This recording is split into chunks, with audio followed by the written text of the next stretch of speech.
आमचा बाप काढला. कुणाल दराडेंकडून शिवीगाळ. गोकुळ गीते निवडणूक लढवण्यावर ठाम. नाशिकमध्ये अखेरच्या क्षणी हाय व्होल्टेज ड्रामा. राज्यात सध्या विधान परिषद निवडणुकीची रणधुमाळी जोरात सुरू आहे.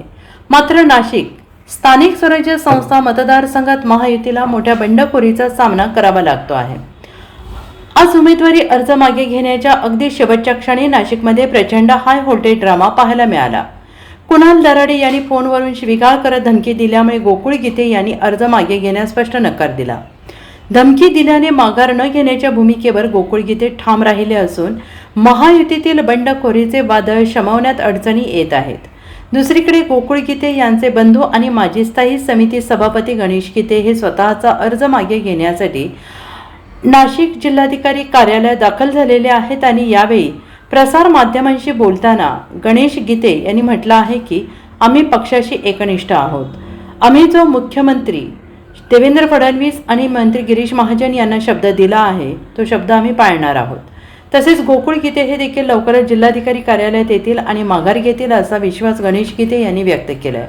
आणि या दरम्यान गणेश गीते यांच्या सहकार्याने मीडियासमोरच फोनवर गोकुळ गीते यांच्याशी बातचीत करत त्यांची मनधरणी करण्याचा प्रयत्न केला.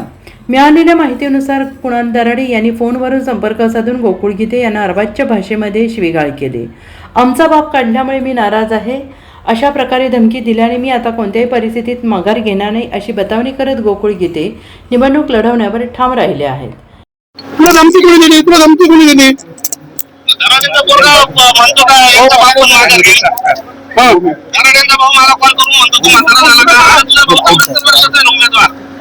नाही पण ते जाऊ दे, आपण भाऊंना शब्द दिलेला आहे तू आणि माघार घेऊन टाक. नाही नाही नाही, तुला बाकीचं माहित नाही, तुला यावं लागेल, माघार द्यावं लागेल.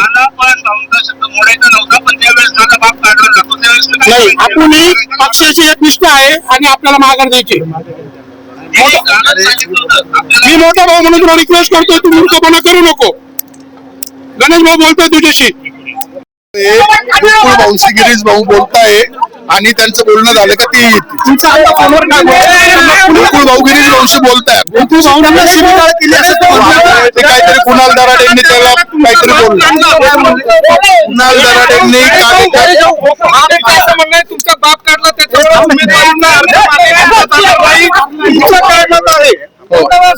कुणाल दराडेंनी काल एका नगरसेवकाला त्या ठिकाणी सांगितलं गणेश गीतेचा बाप येऊन माघार घेईल त्या ठिकाणी. आणि त्याच्या किशोर दराडेंनी काहीतरी गोकुळशी स्वतः फोनवर सांगितलं तू काय म्हातारा झाला का, निवडणुकीत थांबून घे. यामुळे तो जरा चिडला आणि तो इथून निघून गेला होता. पण त्याला आता गिरीश भाऊ सांगताय आणि तो या ठिकाणी येईल. गिरीश महाजनांनी दराडेंना काही दरडवलं नाही का ते काहीच माहित नाही मला. मी माघार घेतो.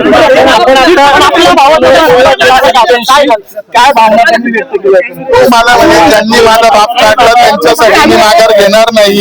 आणि या ठिकाणी जर समजा अजून तर निवडणूक फार लांब आहे, ते जर कालच माझा बाप काढत असतील तर मी त्यांच्यासाठी विड्रॉल का दे. ही निवडणूक आटाळे. आता तो गिरीश भाऊ आणि ते बोलताय दोघं जण. पण त्यांची भूमिका